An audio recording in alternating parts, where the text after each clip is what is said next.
بسم اللہ الرحمن الرحیم اللہم صلی اللہ محمد وعلی محمد 14 ستارے کا اگلا باب ہے۔ آپ ہماری ویڈیوز کو شیئر سبسکرائب اور لائک ضرور کریں۔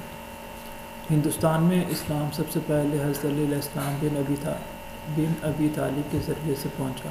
علاقہ سندھا سے آل محمد کا خصوصی علاقہ رابطہ۔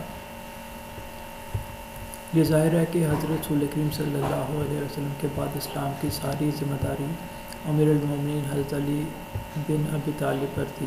جس طرح سرور دو عالم صلی اللہ علیہ وسلم اپنے عہد نبوت میں تا بحیات ظاہری اسلام کی تبلیغ کرتے رہے اور اسے فروغ دینے میں تن من دھن کی بازی لگائے رہے، اسی طرح ان کے بعد امیر المومنین علیہ السلام نے بھی اسلام کو بام عروج تک پہنچانے کے لیے جہد مسلسل اور صحیح فہم کی، اور کسی وقت بھی اس کی تبلیغ سے غفلت نہیں برتی۔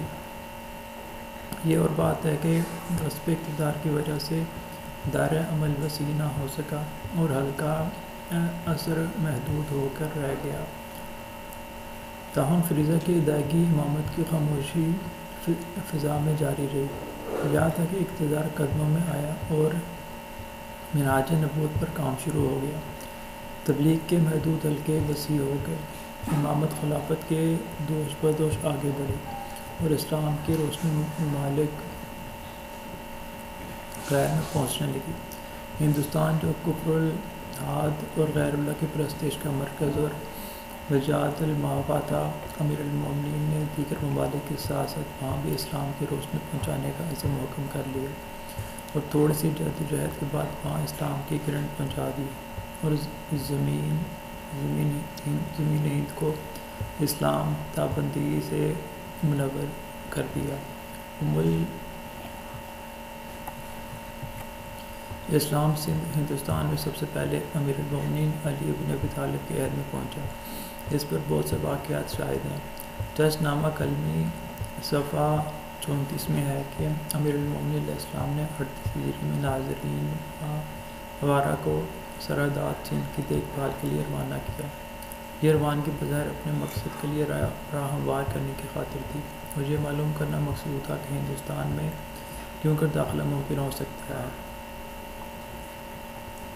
اس مقصد کے لیے اس سے قبل عہد عثمانی میں عبداللہ بن عامر ابن کریز کو مقرر کیا گیا تھا۔ مورخ الازہری لکھتے ہیں کہ وہ ساغر الہند کی طرف دریائی مہم پر روانہ ہوئے۔ غرض یہ تھی کہ اس ملک کے حالات سے آگاہی حاصل ہو۔ عبداللہ بن عامر نے حکیم بن جبلتہ عددی کی سرداری میں ایک دستہ سمندر کے راستے روانہ کیا۔ وہ بلوچستان اور سندھ کے مشرقی علاقے کی طرف کو دیکھ کر واپس آئے تو عبداللہ نے ان کو عثمان بن عفان کے پاس بھیج دیا کہ جو کچھ دیکھا ہے جا کے سنا دے۔ عثمان نے پوچھا، اس ملک کا کیا حال ہے؟